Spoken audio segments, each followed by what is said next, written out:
Drake Bell. How are ya? Yeah, I'm good. I'm good. I bet. I bet. I mean, have you had a moment to take a deep breath? What a week for you. Yeah, it's been a really interesting week. Yeah. But yeah, I've been able to yeah, I mean it's a roller coaster. It's a lot of processing and everything, but yeah, I have a really great support group and everything, so it's been nice. Oh my gosh. Well, tell us about that. How has the response been over the past week? Is it what you anticipated? Has it been more anxiety inducing? Tell us like where you're at, how you feel about the response. It's been both. I mean, the response has been really great. A lot of support. But when when you're talking about something that you kept inside for so long and you're finally getting it out and being able to process it and work through it. Yeah, it's an emotional roller coaster, Sometimes you it it takes a hold and then sometimes but at the end of the day, it's been a really freeing experience. I mean, this has been something I've held inside for 25 plus years, and to finally have it out there has been, yeah. I mean, it's an up and down, minute by minute kind of thing. I mean, Drake, watching Quiet on the set, Quiet on set, I don't even know how you kept that in, for all these years. And was it ever leaked? Was it ever leaked that you were in that case? Was that ever out there and we just never knew it? Or There were YouTube videos from some creators that were playing detective and putting things together, putting dates together. Oh, maybe this is Drake Bell because it happened during this period and he was the boy on this show. And so there's been some, but it's never been officially leaked. Um, but there's been some guesses, guess you could how say. how did it come about that you were going to be in this documentary? Did the producers just reach out to you and they had their suspicion that you were the person in the Brian Peck case? Like, how did that even come about? Or it just happened that they reached out and you said, I will tell my full story. Well, I've had this happen before, and I had a really bad experience with another documentary that came out years ago and requested my involvement. And when I declined, the response I got was unbelievable. I mean, they were in the email, they said that people like me were the problem, and this is why things aren't going to change in the industry because you won't, people like you won't speak out and won't come forward and I mean it was just all this shaming of me not wanting to be a part of their documentary. So I've always been very cautious and on edge whenever approached to talk about such a sensitive topic. Um, so when the producers for Quiet reached out, I um I was really trepidatious about even responding to their message. Um, and they had done a lot of research and investigation. Um, and we, I don't know what it was. I don't know if it was where I was at in my life at the time. I'd been struggling through a lot of things, and um, I, I just finally responded, and we started a back and forth, and I was expressing how I don't want to be a part of it, and it's too sensitive, and I don't want to talk about this, I'm, and I don't know what it was, but Emma, the woman from the documentary, she just and especially because of the experience I had with the other documentary, it was Yeah. completely different. So she was very sensitive. She was, and we kind of became buddies before, like she, and I could tell that she was coming from a genuine place when we started our back and forth, and it wasn't at of an angle of, okay, what do I have to say to get him involved, and I'll just say what I need to say to convince him. Yeah. I really felt a comfort with her, and so I said, if you're willing to come out to LA and sit down, and we'll, at least I'll meet with you. So it got to, no, I don't want to be a part of it. Back and forth. And then, well, let's sit down, but I'm just going to talk with you. Like, maybe this will be a great experience to just get it off my chest and tell someone who isn't my family, or somebody who was there during this time. And the first time I've like told somebody who's, basically a stranger. Mm. And I just felt really comfortable in that interview. But I was going through so much in my personal life. And after that interview, I ended up checking myself into rehab. And during that time, I it was a very intense, uh, a very intense place that I checked into. And so we were going through a lot of trauma therapy, a lot of group therapy, a lot of one-on-one therapy. I mean, your entire day was filled with working through and processing this finally, with a clear mind, and unearthing all of these things that I hadn't faced head on, or if I had tried to, it was too painful. And so through that process, once I got out, I thought to myself, maybe this is a good time to reach back out to them and say, hey, I'm not 100% yet. Let's talk some more, but I'm getting closer to feeling comfortable with finally sharing my story. Wow. Um, what was it that brought you to rehab? Did it feel like just like drinking was not manageable, or alcohol?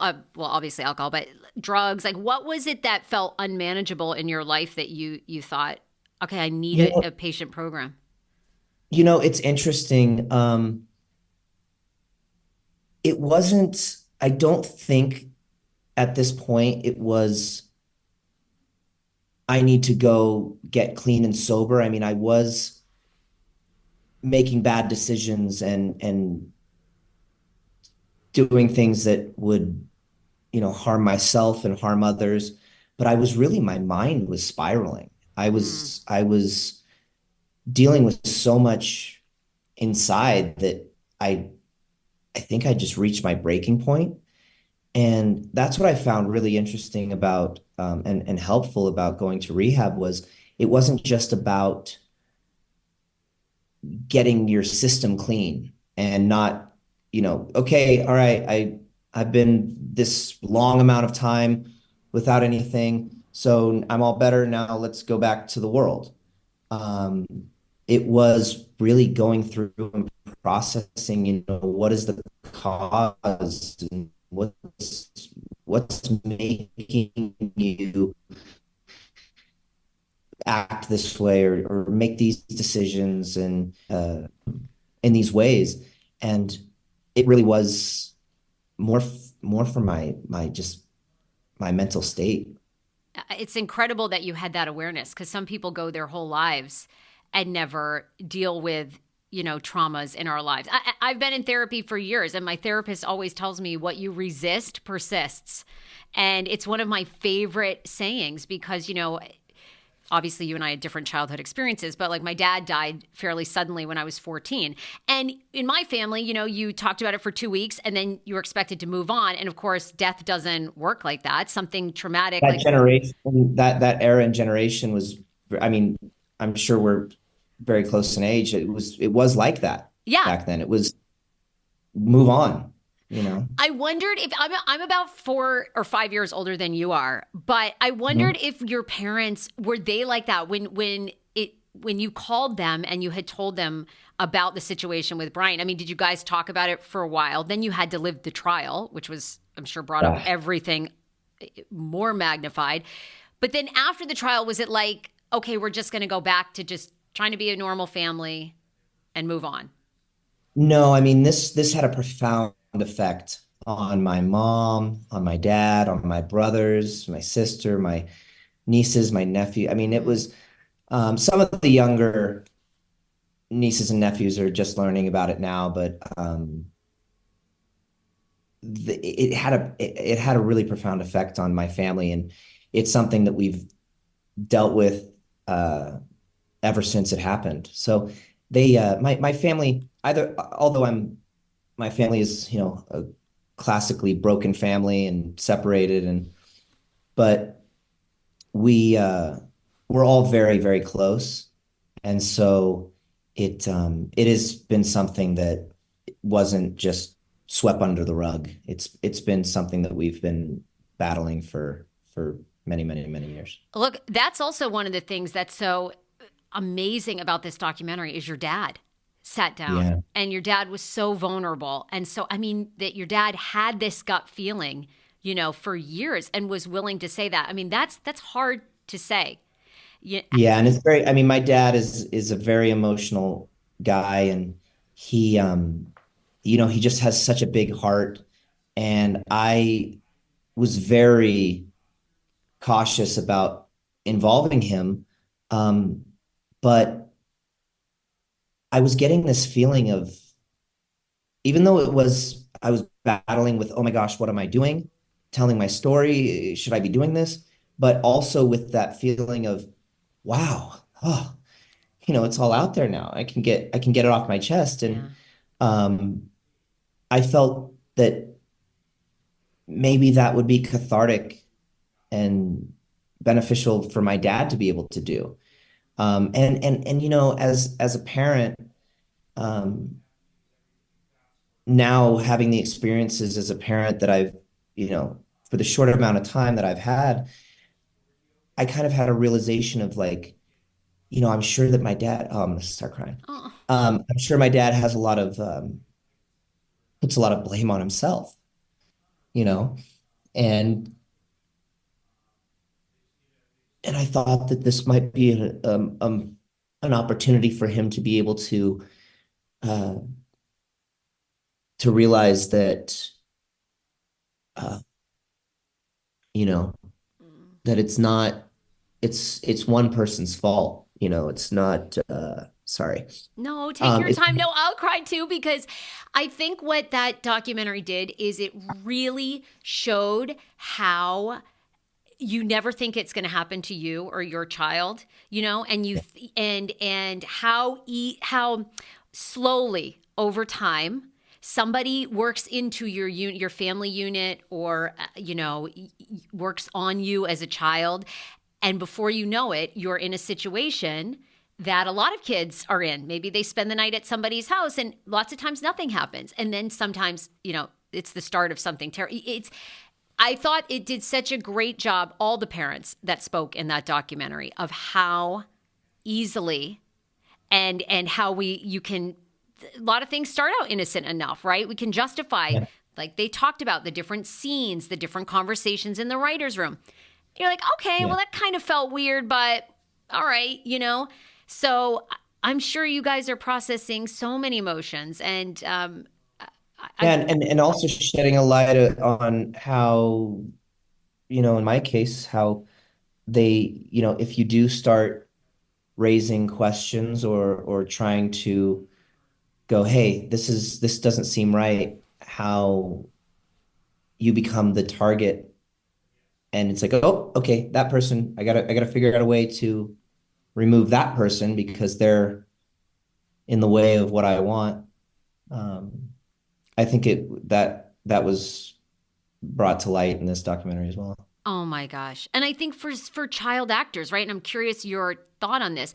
But one of the things for you all is like you become a big financial contributor for your family. I have to imagine all the other stars, so many of them that you worked with, are financial contributors for their family. So it's like if I lose this job, it's my whole family is could be out Yeah, to I mean, some degree. I've definitely seen that a lot. I was fortunate enough to my mom was a professional billiards Yeah, player and two-time world champion she's and one of the best amazing. players. Yeah, she's She's like in the Hall of Fame incredible. and so she had, her thing. My dad had always been working. I mean, even though he had set aside a lot to be able to facilitate, the long drives to work or when I would book jobs to be available and we were basically partners, working Yeah. together. He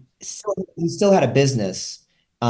He would just delegate, okay, I'm going to take less response here. You handle this, you handle that.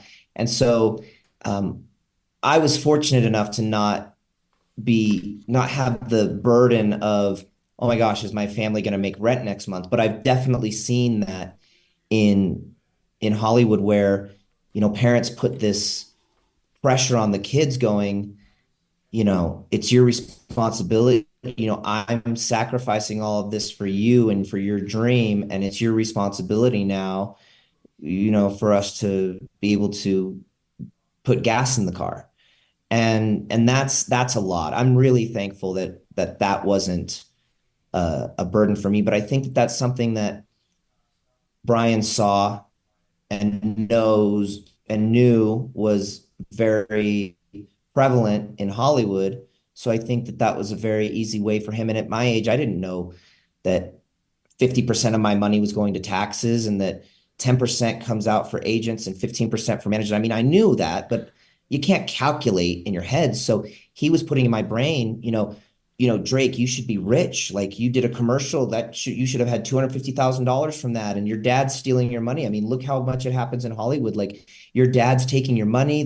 Where is, you're making, and on the Amanda show, I mean, we weren't making after taxes, management, agents, we weren't making crazy amounts of money. We didn't get residuals on Drake and Josh. We don't get residuals on Amanda's show. So we're really hung out to dry. So Oh all my of this God. perception of, oh, well, they were living this privileged life and making all this money. I mean, it's just a fantasy. But we were getting to do what we love to do. I mean, I was getting to do some kids like to go play baseball and kick the soccer ball around on the field. I love to get on stage and entertain people. And so I was just happy to be doing what I was doing. But there wasn't a huge payday. I mean, Wow. that's what we were working towards. Sure. Maybe one day we'll get into movies and we'll get the big paychecks and we'll be able to do this. Um, but it was being put into my brain that, look, you're on a television show. You should have all this money and you should have this. And I saw the checks. It wasn't like my dad was keeping anything from me, but you only see your gross income. You don't see, okay, well, now we have to pay taxes. And now, okay, your manager gets this, your agent gets it. You're not seeing that.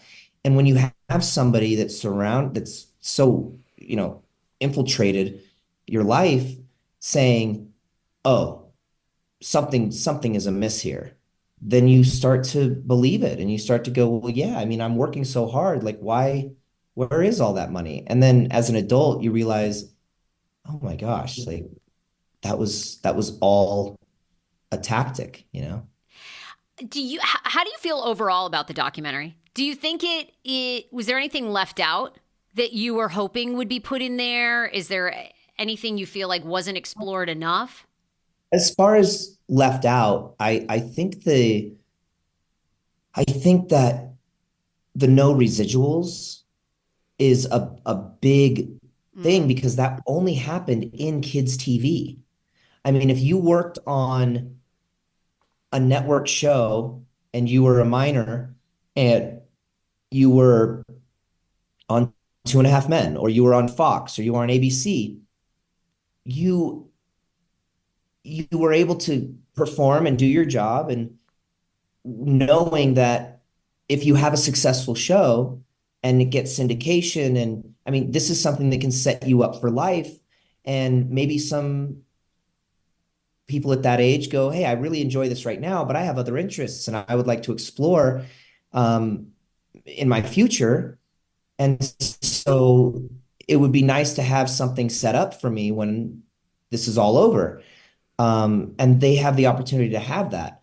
But in kids' TV, I don't know why, but they were having us sign these contracts that didn't give us any residuals. So we would get paid for the week of work, but then they're able to show the show in forever. I mean, I In even in every our other contract, country, in every other language, in not every. just every other country, but it literally said in our contracts, I don't know the exact verbiage, but it said across the universe, like as if we were one day gonna like Elon was gonna get us to Mars and we had TVs, like they own the rights throughout the universe.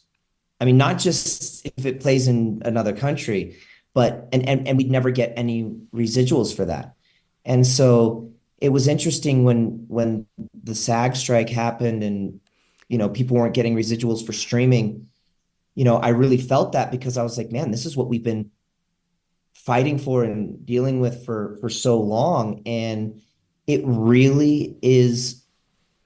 I mean, I know it's a monetary thing and it's not, I mean, a lot of the things that we went through are way more intense than just not having a means to make a living. But it really is a testament to how these networks that are dealing in these kids shows really just hang you up to dry. And then they make money off of you, millions and millions and millions of dollars. I mean, it really crushes you when you're trying to pay your rent or you're trying to put gas in your car. And I talked to so many other people who are, actors when they were younger that are struggling so much, but then they turn the TV on and they see their face and then they see 20 commercials for all of these products and they're selling ad space with their face from when they were 13, 12 years old. And they're sitting there with their kids going,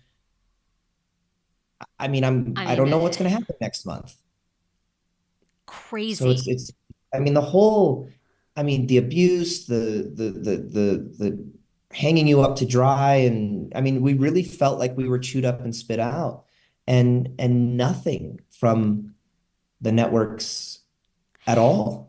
What have you made of Nickelodeon has come out, their reps, since since Quiet on Set has been released. A lot of people have come out of the woodwork and you've responded to some of them. What did you make of Nickelodeon saying we investigated? I mean, they even put that in the documentary. We've investigated every complaint. We didn't know a lot of this was happening. We're brokenhearted about what happened to Drake. What do you make of their responses and Well, others? I find it interesting when my dad would go to executives and say that there's behaviors on set between adults and minors that he's finding uncomfortable, and they would shoo him away. And so I mean, if that's their idea of an investigation, I mean, it's very faulty, and I don't think that they would discover anything with an investigation like, oh, you don't understand, he's just that way. That's just how he is. I mean, that's not an investigation. So that's a bold-faced lie. Um, and also, it was a very well-tailored response saying learning about his trauma because they couldn't say that they didn't know about this or know what had happened or anything. So I think that was a really well-tailored response by probably some big attorney in Hollywood. Um, but I mean, if really there was it, I mean, I find it pretty empty, Yeah. their responses, because I mean, they still show our shows. They still put our shows on.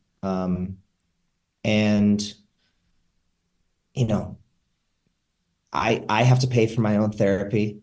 I have to figure out what, I mean, if there was anything, I mean, if there was any truth behind them actually caring, uh, there would be something more than, you know, quotes on a page, and by obviously a legal representative telling them exactly how to tailor a response. Where are you with Dan Schneider?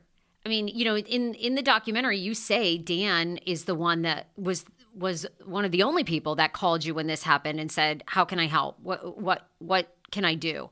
Dan's come out with a video. He did an interview yesterday and said, "I owe people very deep apologies." I mean, you're kind of the only person that comes to his defense a little in the documentary, whereas he didn't have the sexual abuse or assault claims, but certainly that he was a tyrant to work with. I mean, has anything, how do you feel? How do you handle that relationship? I mean, I can't take anything away from anyone's experience, especially things that I didn't see or things I wasn't there for. I can only speak on what my experience was. And at that time, no Nickelodeon executives reached out to me. I learned later through the letters that there were actually people who wrote letters, and they were sealed. So not everyone on set knew who had written letters. But I learned that later. I mean, there were multiple people that had supported him that went on to work on on Drake and Josh. And I worked with these people every day, Yeah. and I thought they were my friends. And they were people in positions of power where they were my bosses. I mean, they were directors, or they were producers, or they were, it was a situation where I was surrounded by, I thought I was safe. I thought I was okay. I got rid of, the Right. cancer has been carved out. Like we're better now. And I had no idea that for 4 years I was working alongside people who had supported him, and probably in the back of their mind were, thinking of me in a certain way. And I thought that they were my friends. But Now, like I wait, said, for context, when you say that these letters were sealed, right? And now, of course, you've had Ryder Strong, you've had other actors come out that wrote letters for him and said, "Well, we didn't realize the full extent of what he was charged with and accused. He told us a whole different story." And I think you have thoughts on that. But when you say that they were sealed at the time, did these executives know that it was you, or because you were a minor, your identity was kept secret? They might have known, like maybe you had worked with him, or did they know it was you? okay, I can't speak for someone else and give a 100% yes, everyone, these people knew. But there were 50. I mean, I say 50. I don't know how many people a courtroom holds, but there were, I mean, I know that there was at least 41 who wrote the letters. Um, but when we went to court, his entire side of the courtroom was full of directors, producers, writers, actors. It was just mind blowing.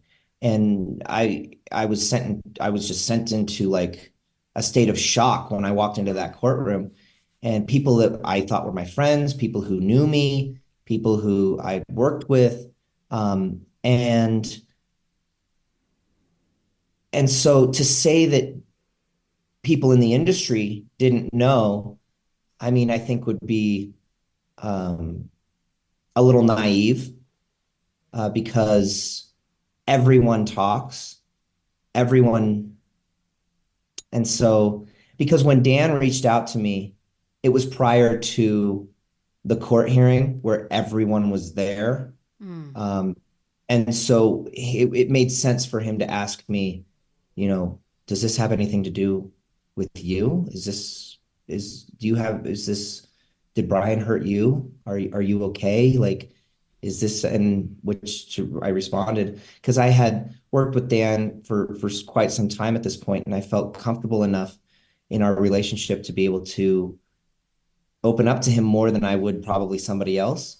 And I just told him, I said, "Yeah, Dan, like this is what he's been doing, and this is what he did." And he got very, I think he was being sensitive to me, because he knew what I was probably dealing with.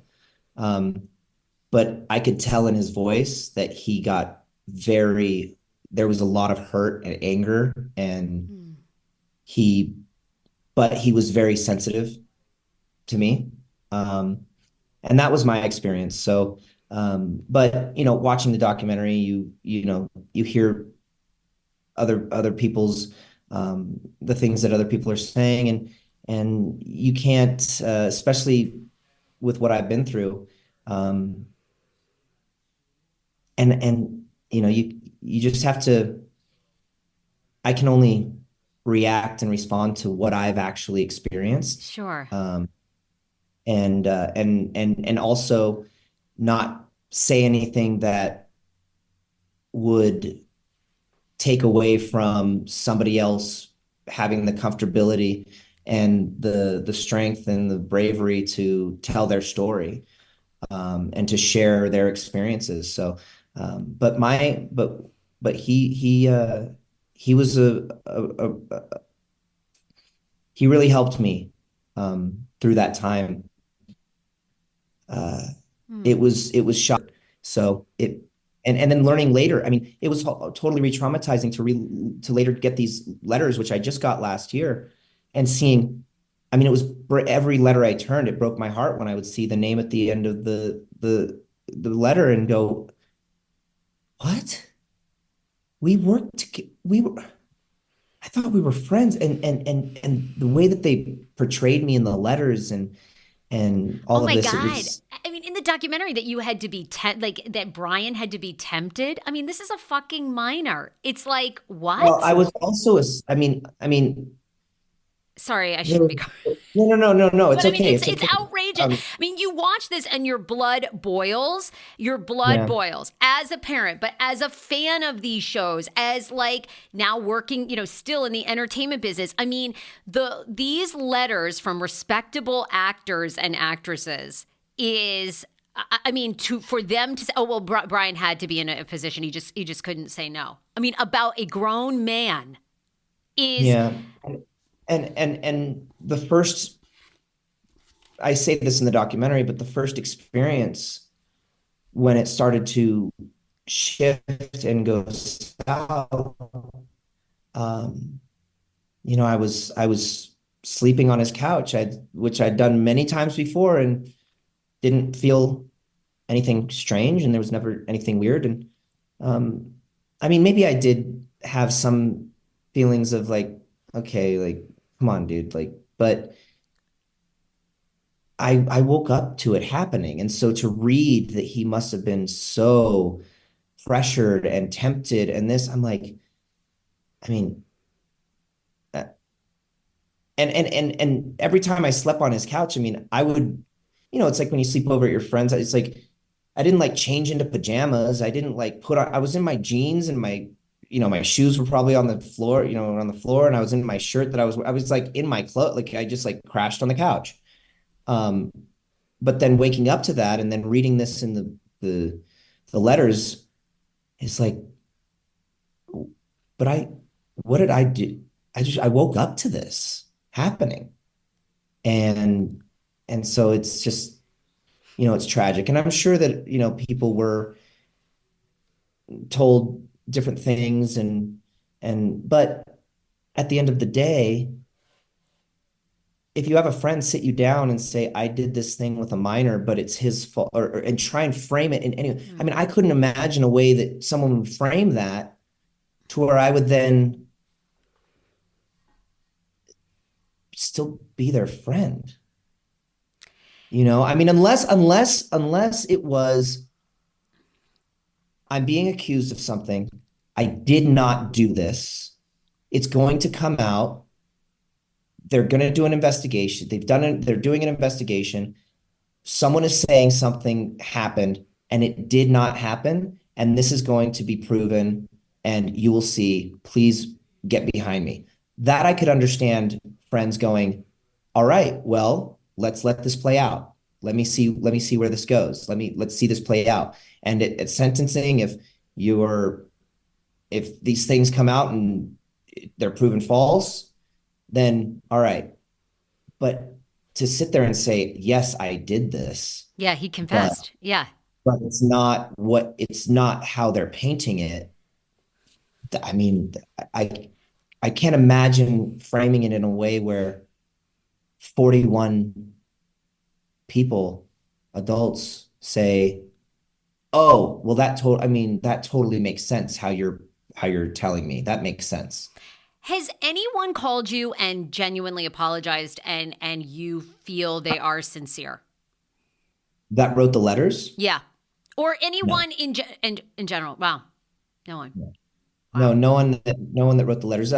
Tom DeSanto, the producer from X-Men, he released a statement, an apology statement, which I really appreciate, and um, that was really, I mean, I want to say brave because this is a very, very tough thing for everyone involved. I mean, and that's Mm. what happens when people like Brian do what they do. It creates it's a ripple effect, and so that was really cool of him to do. But no, I haven't gotten an apology or uh, Wow. sorry. Well, that's my brain. Uh, from anybody that had written letters or was involved in supporting him at all. Wow. What about, online? Man, Hmm. like people have had some wild reactions. Other former child actors. I mean, Ryder Strong, right? I mean, they came out. Now they say they regret the letters, but you don't really. It sounds like you don't believe them. Is that still your feeling now, a couple days in, I or mean, and Will I'm not Friedle, or I'm not going to say I don't believe them or that they're not sincere in their feelings or because that's just not right. I don't know what they're feeling. I don't know what they're dealing with emotionally with this. Um, but you know, if I'm wearing the if I was an outsider looking at this, I would find it very interesting that they framed it as, oh, we're going to talk about this person because we talk about every episode of the pod of the shows on the of Boy Meets World on the podcast, and we're coming up to some of his episodes. When in reality, they had just been contacted by the documentary, letting them know that their letters were about to be released, which they didn't mention, and they mentioned that they slipped in and we were asked to write letters, which we did, but we were manipulated. We were this, we were that, and I mean, I feel really bad, like throwing somebody, feeling like I'm throwing somebody under the bus, but this is just how my perception of it is. Um, they seem to frame this as, and this is traumatizing for me because they were in the courtroom. mm, Um, mm, and they frame it as, oh, if you listen to that podcast, you would think that they were 15 when they wrote these letters. I mean, you would literally, and when they compare things like, well, it made sense to me because when I was 23, I dated a 30-year-old woman. And I'm like, yeah, you keep using this word woman. Um, like that made sense in your mind that Brian could forcibly do all these things to this 14, and then turning 15-year-old kid. Um, but it, yeah, this is yeah. hard to talk No, about. no, it's no, No, and but and it's we can move interesting on. I to just be frank. No, no, no. This is my final thought on it is if you listen to that podcast, you'd have thought they were 15, 16 when they wrote these letters. But I mean, Will was 27 years old and Will and Ryder was 24. And I worked with Will on Spider-Man years later. And honestly, I've I don't remember a lot from that time because it was so traumatic. I black out a lot of information. yeah. And so, and I think that's a survival mechanism. And I think that it really helped because I didn't really remember, and I don't think I put two and two together when I was working with Will on Spider-Man that he had been in the courtroom.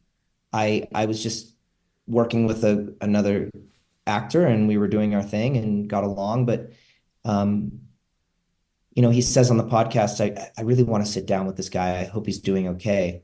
Well, I mean, I don't know how many episodes we did, but we did a lot.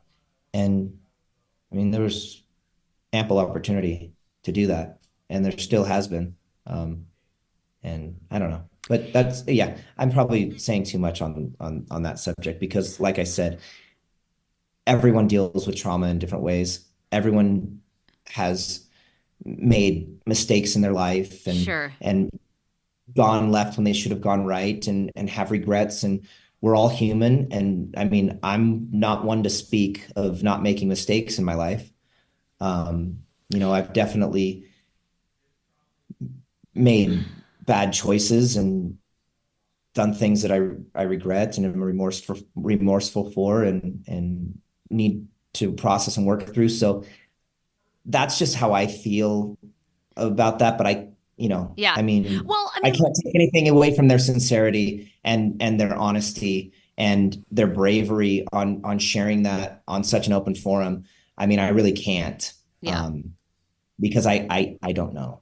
Well, I'm just wondering overall how you're handling it because every child actor that was associated with you is this week is in the spotlight. I mean, for making the right move or the wrong move. I mean, Josh Peck just put up a TikTok video that a lot of people feel like is to you. I'm wondering. Well, that is definitely not to me, and a lot of these things this is a very sensitive subject, and we were really in our formative years going through this, and so I think that Josh, I think it was just bad timing.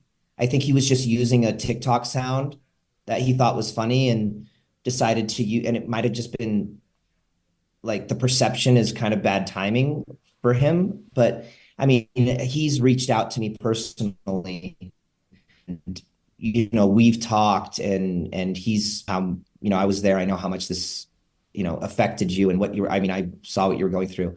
So yeah, I feel really bad that a lot of people are kind of going, your silence is deafening, and it's like, well, don't jump so quickly because you don't know what's happening behind the scenes, and you don't know if and I'm sure Josh may have felt, if I just go public with the support or something, maybe it'll look opportunistic, or maybe it'll look like I'm trying to clear my name or do something. It means a lot more that he reaches out to me privately. So I really just want to make sure that everybody understands that we've spoken and he's in my corner. But some things are very sensitive and don't, people don't want to share everything with the public immediately a day after the documentary comes out, or the day after they see that they've learned that I've shared my story. So a lot of people have been reaching out to me privately, Josh being one of them. And so I think that that it's just bad timing, and I think that people want to jump on everybody and get everybody, but Yeah. focus on people who wrote letters of support. Focus on people who aren't coming out and saying that was a mistake, and that's why I can't, completely hate on Ryder and Will, because they've voiced that what they did at that time was a mistake, and they're remorseful for it, and that's really important, and that's really scary to share with the public. That you were in this position, and that you were put in this position, and you felt at the time that whether you were pressured or whether you felt that that was the right decision at the time, like, who knows, but that's very scary to just put out to the public. So be careful jumping on people like Josh, because we've had we've had our ups and downs. But we're like real Sure. brothers. It's like sometimes you want to hang out with your brother, and sometimes you want to knock him in the head. And Yes. and we've had our ups and downs. But at the end of the day, I mean, I think we do. I'm gonna cry again. I think we do have a really uh,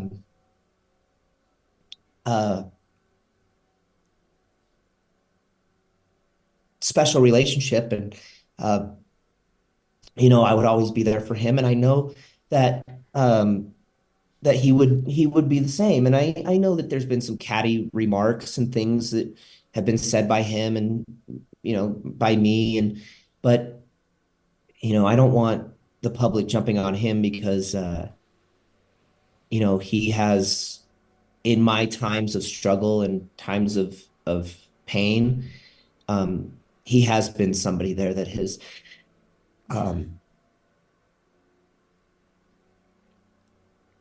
Wow. he has been somebody there that's been really important and special throughout my life. And that's you can't put a price on that, or you can't even, it's something that's very unique, especially in this industry, to have somebody that you share so much, so many memories with. And going through our adolescence, and I mean, we met each other when we were 13 years old, and Oh my we've been God. inseparable. I mean, our names have been inseparable ever since. And so yeah, it breaks my heart when I see comments like that on his posts and things. And people need to realize that, sometimes when people are that close or have Drake, this when type of relationship, it's not something that they're just going to like blast out to the public right away. That things do happen behind the scenes. you're very young still, obviously in your 30s, but when you look back, do you feel like you wish that you had never been a child actor? I mean, when you look at that whole scenario, when you look, I mean, you're what you did with this documentary is going to impact and change so many people's lives in the better. Parents, people are going to find the courage, and I bet they're already messaging you that are not famous, who have been assaulted as children, who have been through sexual abuse. I bet parents, you are going to change so many people's lives by sharing that story the way that you did. Do you look back, though, at that Nickelodeon experience? My God, so many of you have had incredible trauma. Amanda Bynes. I mean, it hasn't been easy for Ariana Grande or Jamie Lynn Spears or, my God, I mean, do you wish you never were a child actor, or are you like, every single thing I've went through has made me the person I am now and who I'm going to be the next 50 years? I mean, where are you at? Because I don't know. I look at you guys and I'm like, oh my God, I don't know that I would wish that on any child. Yeah, it's really hard. And I can only speak for myself and in my experience. It's a hard question to answer because as much as I would have preferred to not go through the pain and have everything that I've been dealing with on the inside for so many years, um, I at the same time was doing absolutely what I love to do. I mean, it's like my Mm. air, it's my oxygen, it's how I breathe. I mean, ever since I was 5 years old, I just wanted to get on stage and make people laugh and sing songs and make music and be an entertainer. I mean, that's who I used to watch Elvis and Dean Martin and Jerry Lewis and Lucille Ball and Oh my God, yeah. just say that's what I want to do. That's what I want to do. And also, in mine and Josh's case, we were lucky enough to have a show that was a success all around the world. And I, when I go out into the public and I have people come up to me and say, "Oh my gosh, my mom was in the hospital um, Mm. during the time of Drake and Josh, and my only escape during those moments were watching the two of you, or when, I didn't get along with my brother growing up, but when we watched Drake and Josh, at the end of the show, I'd be like, okay, I'm Josh, you're Drake, and we would bond, and my family um, would sit around the television set, and we would watch you guys, and it would be an escape for us and everything that was going on in our lives. And I think back to those times so fondly, and those were such wonderful moments in my life, was to just get to watch the two of you and watch your show. So it's like, would I want to Mm. take that away or not have had an impact like that on so many people's lives around the world. I yeah, I mean it's hard, and I think that really is having these things and that have happened, more so looking at it as, okay, this is something that has shaped you and you can move forward, and especially now realizing that, keeping it inside, and I hope this is something that people can take away from this, Oh, is keeping it inside for so long is only going to, I mean, my unfortunately, my life and experiences are an open book, and yeah, a I was Google gonna, a Google search away. yeah. And so, you know, um, I think people can see what happens when you're just thinking you're alone and that everyone is against you, and especially because of the courtroom, I felt like, who am I going to tell?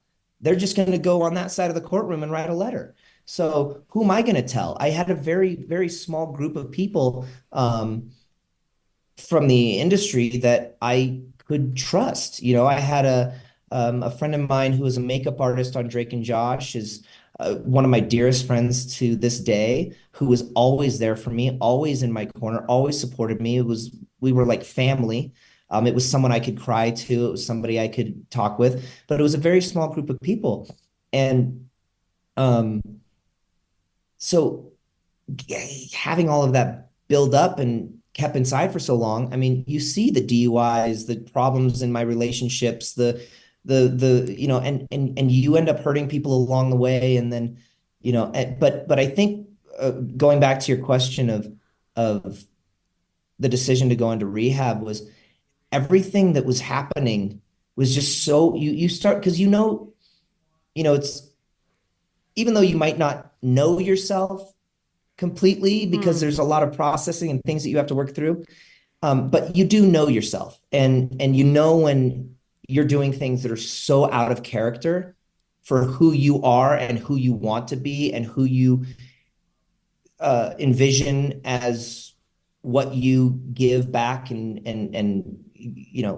put out to the world, and to the people around you and to your loved ones and your friends. And when you start to not recognize who you are and what the choices you're making, that's another reason why I was like, wait a second, I need to figure this out. I, I'm telling you, I hope you give yourself credit for even having the awareness in your 30s to do that. Because, I mean, did it make sense when it was happening? You've been married, divorced. Your ex-wife has made allegations against you. You've had, I mean, you've had the child endangerment charge. I mean, when those things were happening, did you say, were you like, this isn't my fault, I'm being victimized? Like, or did you know that you were out of control, or it didn't click until Well, you got with that therapist? it's both. I mean, there's been so much said that, I mean, the New Yeah. York Times reported that I'm a registered SO, and that I pled guilty to SA on it, which is all not, which they just printed a retraction, by the way, the Did New York they? Times. Are you Yes. kidding? So Two, after, okay, tell us about two that. years later, Okay. 2 years later, the New York Times just printed a retraction to their article that everybody reposted, every TikToker, every YouTuber. I mean, New York Times writes it, it must be true. And they finally, think it was like 3 days ago, printed a retraction to the article that completely destroyed my life, my reputation, my everything. But yeah, it's difficult. So you're battling with things that are being said about you that are completely false and untrue, but you're being completely attacked for it. Which is why I empathize with what, people going after Josh or going after this, and it's like, whoa, whoa, whoa, like slow down, because I know how that feels. Um, but also juxtaposing that, I have to take responsibility and accountability, because nobody grabbed my hand and forced me to do those things. I mean, other than Brian. Yeah. But like the decisions that I made are uh, are mine and mine alone. And you have to process that and work through it. But it's difficult at the same time when there's so much misinformation and lies and things being said about you that are just, you know, Why do so you, to this day, because you and I have a good mutual friend, and, my understanding is to this day that major media outlets still do not want to interview you. And is that changing since this documentary? Why is that? I mean, and do you think that's going to change now with the retraction of this New York Times story? I hope so that the retraction helps and that you know, I don't know. I just, it's difficult because I don't want to put on like my tinfoil hat, Mm. but when Brian was convicted, that's a huge story. I mean, that's and when you see how well connected he was, and how high up it went, his connections, um, and the support he got. I mean, it's a huge story that somebody was arrested that was working on Nickelodeon, and this is what happened, and you know, and if you Google Brian's name, thanks to the documentary, there's a plethora of information. But for 25 years, you couldn't find an article that reported it. There was one Daily Mail article that came out years later after another documentary came out, um, that wrote about him like a blip. But you couldn't find one article on this story, which if I'm a reporter, I'm that's a I'm jumping on this story and I'm going to start digging deeper and wondering what the heck is going on at this kid's network, especially when 3 months prior, which you saw in the Yeah, documentary, three yeah. or four Look, months there were prior, three offenders. Jason Handy was arrested, who also I worked with on Drake and Josh. Excuse me, on the Amanda Show. He worked on the Amanda Show. And so 4 months prior to that, he's arrested. He works on the Amanda Show. Then Brian gets arrested. He works on the Amanda Show. That's a big story. And you couldn't find an article. Even when they were investigating for this documentary, they found it so surprising that they couldn't find anything on this case. Well, they managed And to find one headline, right? Because the most shocking thing, right, is Brian serves this 16-month sentence and then goes back out into the public, is a registered sex offender, but then by the couple that were big time producers, they rehire him for Disney. Now, it does seem like somebody sounded. in their letter, he wrote, I would be more than happy Yeah. to work with him again. And if I had an opportunity, I mean, I'm paraphrasing, but I would be more than happy to if given the opportunity to work with him again. Which they did. They hire him. But someone must have On a kid's sounded show. the alarm, right? Because he was fired from did he go on to work again after Disney, or was he fired from Disney and Brian has not worked since? No, I mean, check his IMDb. I mean, he's worked continuously throughout the years. Mm. I mean, he's been produced, he's acted, he's a regular at horror conventions. I mean, he's He's out there. worked, he's worked steadily since.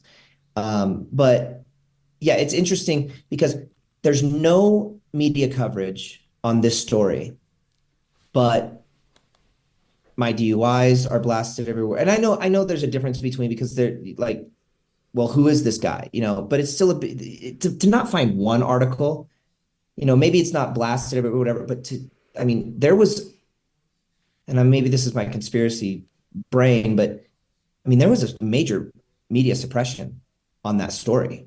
And I don't know if it was a favor that was called in. I don't know if it was people protecting him. I don't know what it was. But the fact that a New York Times article about me will come out and say things that you literally take 6 seconds to go onto a website and see what the answer to your questions. But you print that I'm a registered SO that pled guilty to SA on a minor and all this, which is All false, so by the way, right? It was so true, so false. but it's everywhere. And so it makes you, I mean, as as a person that's at the, in the midst of it, it makes you start to think.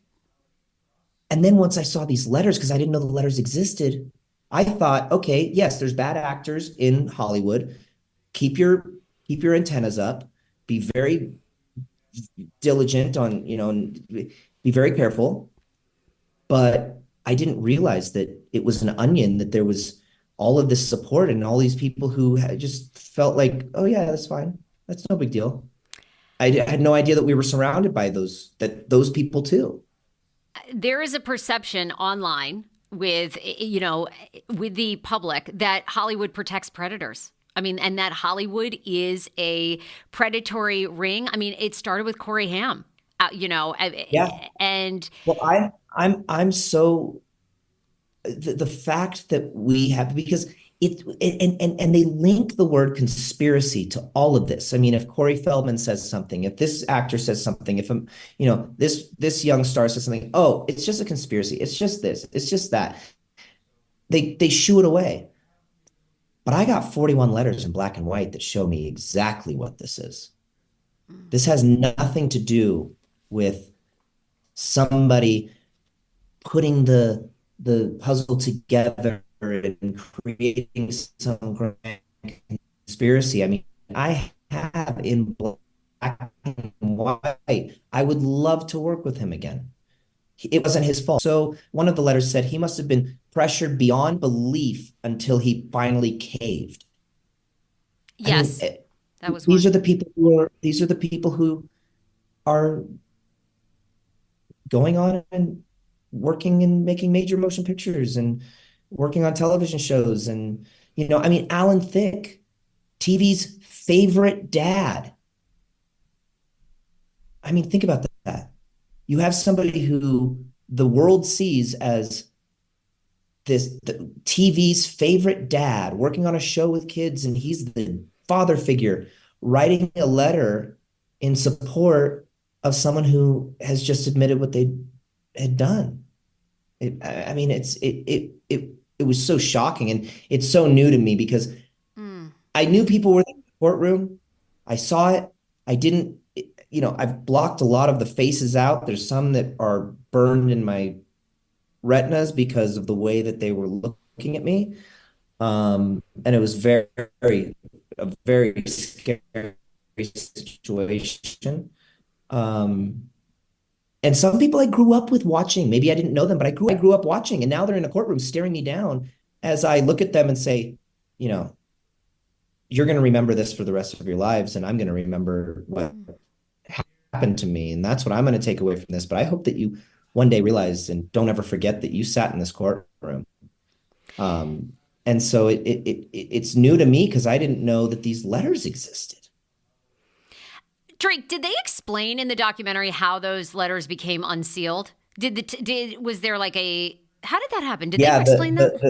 it was because of this documentary. The people investigating for this documentary knew that they had researched the case, Okay. they had found out that the letters existed, and they were familiar with the process of this. Like, They did probably a FOIA, I which mean, is like if you're yeah, in like the the you can request and yeah. But see, that's interesting. I wonder if they messed up, like if they weren't supposed to release the letters and they did, or if a statute of limitations had expired. It's interesting. no, just no one had ever petitioned to release them. It's just a process, and I think the Wow. reason that they were sealed was because it was a John Doe case, so it wasn't something like Oh. uh, more recent cases where we've seen people who wrote letters of support and they were immediately released to the public, which we've seen recently. But it was because it was a John Doe case that they were sealed, but you could still petition, and if the court decides, yeah, we will unseal these for reasons that make sense to them, then they will, because it is a matter of public record. Uh-huh. Yeah. Um, but nobody had requested that until now. And it was a process. It was a little lengthy process. They had to go to court, say why and what and all this. And then the court finally decided, yeah, and they handed the letters over. And I mean, when I was handed the letters, I mean, it's a Hmm. it's a book. It's a book. And you just it's unbelievable. Drake, what do you hope comes from this documentary? I mean, look, you even calling the police and reporting Brian, you thought things were going to change 20 years ago, Mhm. and they didn't until today. What do you hope comes from this documentary? Well, first and foremost, I hope that people feel comfortable and get the strength to share their stories. But then also, I just hope that there's safeguards in place. I mean, Hmm. the law right now, Brian can't work one-on-one with a minor. He could go and work. He couldn't go into a room by himself with a minor and work on dialogue with him. But he can work on sets as long as there's other adults around. He can work on sets with children, according to the law right now, as long as it's not one-on-one and there's another adult present. So I mean, we have to just make safe. We have to make changes Oh my in God. in. I mean, it's Yeah. it's I the mean, there law were is tons of very adults around when Brian attacked you. I mean, that was a well. There very. it allows them to go right back to where they offended in the first place and go right back into that environment and you Yeah. know What do you personally want to do? Do you want to work in Hollywood again? Would you love to be in film? I mean, you have an incredible music career. You live in Mexico City now. I mean, Mexico loves you. You have fans still worldwide. But if you like, what do you want to do next? um well, I mean, I don't want to sound like I'm like this is like I did this like for promotion or anything, but I am working on a new album. Ah, And I just released a new music video that actually talks about this. I don't know if you've seen it, but after this, you should check it out. Because it deals with a lot of like the very opening scene deals with what I went through in the documentary, my car accident, going to yes. rehab, all of these things in my life, and kind of trying to like work through and make that a part of my past. Um, and yeah, I mean, I've got concerts coming up. I mean, that's what I love. That's my escape. I love to write music. I love Yeah. to perform. I love to be on stage, and so that's where I go. And that's another sad thing is, I started coming out to Mexico and all over Latin America in 2008 when I performed a concert out here, and the reception for my music was like insane. I mean, I was playing 10,000 seat arenas and selling out, and I'd come back to the States and no one was really listening to my music. They were watching the show, but my music that was my passion. I was writing it, I was making it. Like that's what I wanted to do. And so I started coming to Mexico all the time and all over, Peru and Chile and Bolivia and Brazil and all over Latin America. And I don't know why, but my music really took a hold there.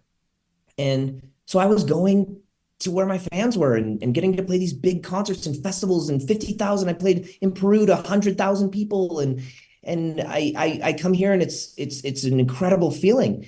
And it's really sad because if you look on TikTok or you look on there like Drake Bell escaped to Mexico and how cruel to say about Mexico, because I'll tell you what, if anything that I've done in my past is like they kind of say like if half of what has been said was true, Mexico wouldn't embrace me either. I mean, it's not like I could escape here and everything would just be okay. I mean, that's such a Yeah. You feel like that's just been a terrible of misconception put of on you. looking at, yeah, huge. And it's like, oh, he escaped, he changed his name, he's living down there now because he's because of what he did here and this and that. And I'm like, I've been coming here for 15 years. This has been a second home to me for so long. I've have friends and family and I've been doing so much out here that it really is a bummer that the fans out here and people have to read, oh, he's just in Mexico. They think he's, luckily they know that I've been coming here for years and this is, you know, what it is. Um, but it's a bummer. And it's like, I was there's plenty of artists. I mean, Tina Turner did a Larry King interview where she said, "Yeah, I live in Europe." Yeah. And I, well, but you're a huge star here. She's like, "I'm not as big as Madonna. Some places in Europe, I'm bigger than the Rolling Stones. So why wouldn't I go to where my fans are? I'm an entertainer. I want to perform. So I'm gonna go to where I'm able to do that." And to see it painted in such a way that I travel outside the United States because I'm trying to escape, and it's Yeah. ridiculous.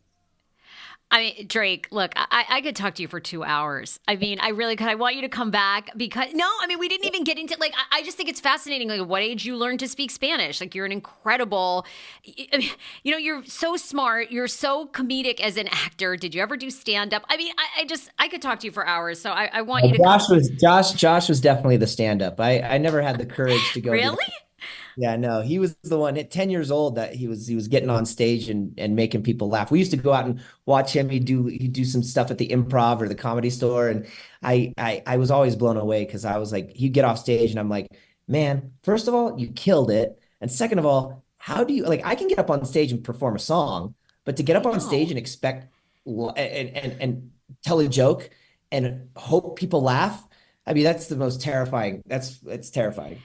Yeah, I mean, you're just your career, and I have to imagine. I mean, do child actor parents reach out to you now? I mean, yeah, and you know what's so awful is like you, There's been a yeah. few that have reached out that of some people I've worked with growing up and things. So yeah, there's been a few. Well, I would reach out to you as advice. The thing is like you guys tell these stories and these cautionary tales in Hollywood, right? We hear them all the time, whether from child actors or older individuals. And yet, the lure of fame, people will do anything, sacrifice their kids, their family to be famous. And I don't know, it takes a special type of person. I just, I think that that's something that's interesting because throughout my career, I have had parents ask me, is this a safe environment for kids? Like, what should I look out for?